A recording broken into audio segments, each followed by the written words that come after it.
Hey y'all, hey, it's Brittany, Britannia718, and welcome back to my channel. If you are new to my channel, please be sure to hit that subscribe button so you can see weekly videos from me. So you guys know a lot of the topics of my videos stem from questions that I'm asked most frequently, and with this video, a question that's very popular is, do your locks pop off? Do they break because they're so small? Now here's what I want a lot of people to realize.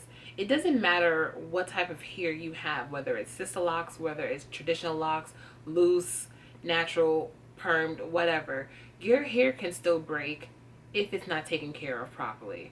So don't think just because, oh, your locks are small, then yeah, all your locks break, they just snap in half. No thanks. These aren't twigs. These are locks, all right? So they don't just snap in half unless the person's hair is really, really damaged and unhealthy. Chances are that's what will happen, but not in every single case, okay? When it comes to my hair, to be honest, the only parts of my hair where it's a struggle, where it's a little thin or I may have had some breakage, it's towards the ends of my hair. So like even for this lock, for example, let me see. So you see that, guys? Like this is like the oldest part of my hair, of course, right? This part clearly is a different size than the rest of it. Do I always notice it? No. Should I just cut it? Probably. But it's still there. It's only when I remember, you know? Do I get rid of it? Would I probably, I think about it, excuse me. But you guys see that, right? So when it comes to my hair, that's actually what I experience, is the thinning towards the ends of my hair. And when I say the ends, I don't mean all of my locks are having that issue that I just showed you. It's just one in a few, you know? And usually what I do, and it's a bad habit, I just pop it.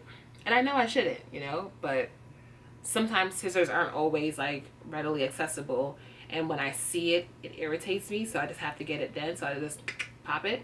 But usually I just trim it. So yeah, I don't freak out. I used to freak out when I noticed that, but not anymore. Only because with Sisterlocks, you have so many locks that once you either repair it or clip it, you barely remember where it was, you know, depending on how short it is that you clip. Like if you went from here and you clipped the one all the way up here, then yes, you're going to notice it, but chances are you're really not. So if you're noticing that your hair is thinning, don't wait too long. Don't be afraid to reach out to somebody. You know, someone somewhere can help you. So guys, I hope you found this video to be helpful and useful. If any of you have experienced or are currently experiencing thinning, please let me know down in the comments below. Share with us your remedies, what you have tried, what worked for you. If you need help, you know, maybe people down below can comment and give you some advice or some words of encouragement, and this way point you in the right direction, right? All right. Anywho, thumbs up the video. Subscribe if you're not. Tell your mom and them I said subscribe. Share the video too, right? Yeah. And I'll see y'all soon. Later.